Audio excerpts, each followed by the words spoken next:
꼭 슈퍼카에 탄 것 같은 기분이었어요. 기왕 좋은 차에 탔는데 최고의 속도로 달릴 수 있는 트랙을 깔아보고 싶었거든요. 시청자분들께서 진짜 나와 가까이에 있는 이야기처럼 느끼실 수 있게 이 이야기가 가져야만 하는 사실성에서 좀 멀어지지 말자. 리얼리티와 또 한 가지 갖고 갈 수 있는 게 멋을 또 추가해야 되는 건데 밸런스를 맞추는 것이 저한테는 되게 중요한 숙제였고요. 보통은 이제 작품 하나에 100개의 공간이 많이 나오는 건데 약 200여 개의 공간들이 나와서 13개 정도의 국가 설정들이 있었고, 저는 일단 성당에 촬영 며칠 전에 가서 성당을 보게 됐는데요. 놀라움과 당혹을 넘어서서 솔직히 저는 공포를 느꼈습니다.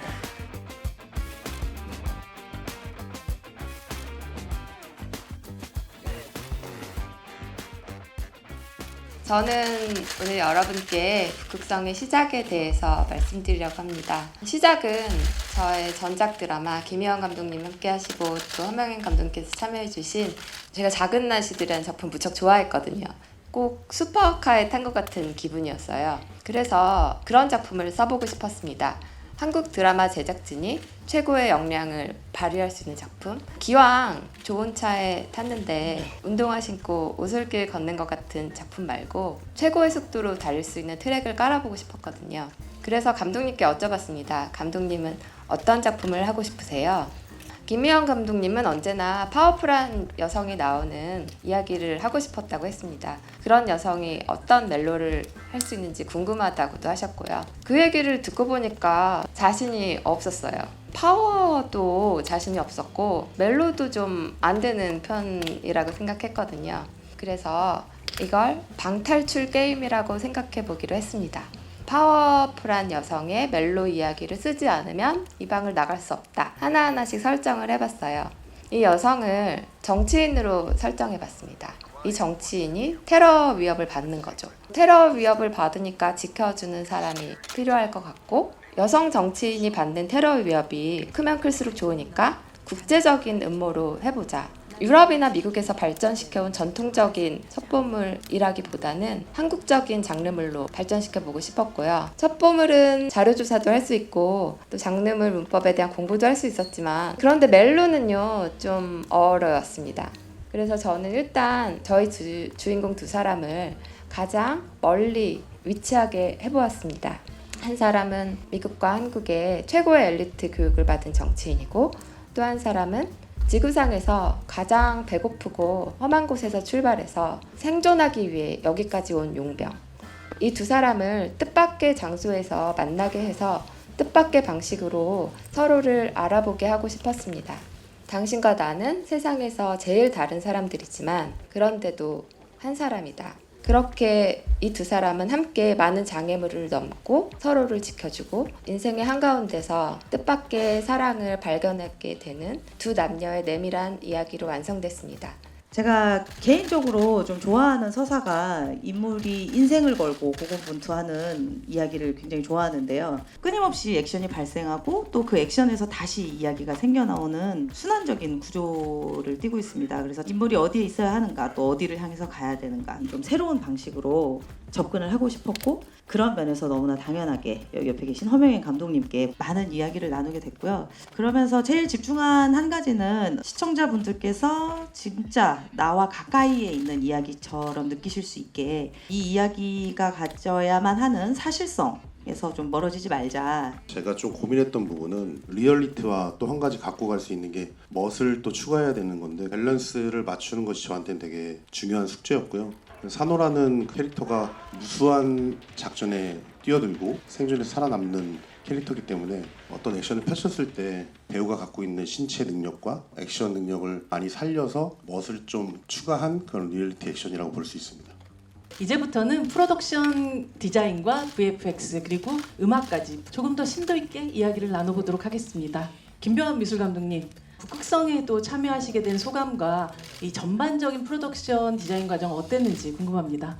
이 작품은 제가 참여했던 작품들 중에서 모든 커리어를 통틀어서 가장 많은 공간들이 나왔던 작품인데요. 보통은 이제 작품 하나에 100개의 공간이 많이 나오는 건데 약 200여 개의 공간들이 나와서 국가로 따지면은 약 13개 정도의 국가 설정들이 있었고 그만큼 다채로운 그림들이 등장해서 보는 시청자분들로 하여금 재미도 느끼고 또 새로운 것도 보면서 또 일상적인 공간에서 다른 모습들을 찾을 수 있도록 그 사이에서 밸런스를 맞추는 데 주안점을 뒀고요. VFX 공정 자체는 초반에 감독님과 대략적인 방향성을 잡고 나중에 프리프로덕션 과정에서 키스텝들과 좀 더 디테일하게 컨셉을 정했었고요. 드라마의 톤 앤 매너와 배절감 같은 부분들을 설정을 잡고 후반 작업에 임했던 것 같습니다. 문주가 조깅하는 장면이 있는데 산 정상에 올라가서 서울 도심을 바라다보는 그런 배경의 장면들을 좀 작업을 했고요.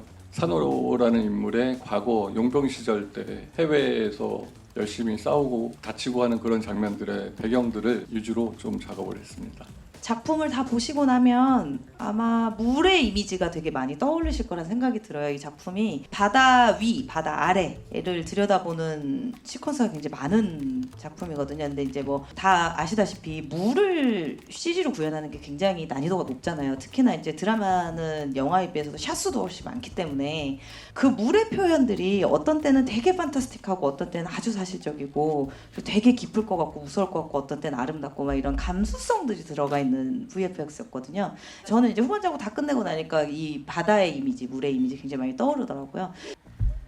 일단 이 씬을 실제로 찍을 수 있는 성당이 없기 때문에 이것을 어떻게 만들어야 되느냐. 그러면서 이제 새로 디자인을 해야 되는데 미술 감독님하고 제일 많이 얘기한 부분은 주연 배우 두 분이 이제 주인공들이 처음 만나는 장면인데 거기에서 안겨주는 약간 아슬한 멜로적인 무드도 있어야 되면서 또 이 뒤에 이제 잘린 화면들은 이제 어마어마한 막 장면들이 돼야 되기 때문에 미술 감독님께서 좀 아름다운 레퍼런스를 찾아서 이제 거기에 이제 감독님 상상력을 엄청 많이 덧대셨고 또 한편으로 큰 이야기가 이루어지는 장면이기 때문에 연구를 많이 했었습니다. 이 작품 속의 장면들을 다 촬영할 수 있는 여건이 되는 곳을 찾을 수가 없어서 결국에 이제 세트로 만들기로 결정을 했고요. 저희가 성당에서만 벌어지는 작품이 아니다 보니까 여기다가 한도 끝도 없이 예산을 다 쏟아부을 수는 없잖아요. 이런 것들을 슈퍼바이저님이랑 계속 논의를 해서 시공을 하고 후반에서 모든 것들을 다 자연스럽게 채워주셨던 것 같아요.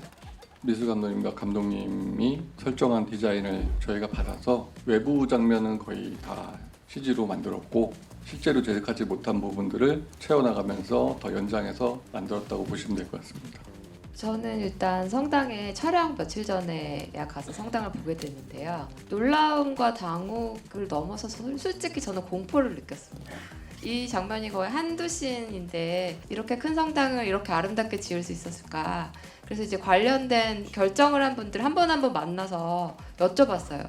도대체 일이 왜 이렇게 됐을까 궁금해서 PD님, 미술 감독님, 소품 감독님 한 분 뵙고 누가 이렇게 하도록 했냐라고 누가 사주했냐고 여쭤봤거든요. 찾아가니까 미술 감독님이 저한테 이렇게 말씀하셨어요. 작가님이 이렇게 쓰신 거 아니에요? 저희 드라마 작업은 많은 사람들이 많은 예산을 가지고 한 가지 일을 하는데 이거는 마치 커다란 집을 짓는 것 같지만 거기 믿음이 없으면 사실 무너지는 집이었거든요.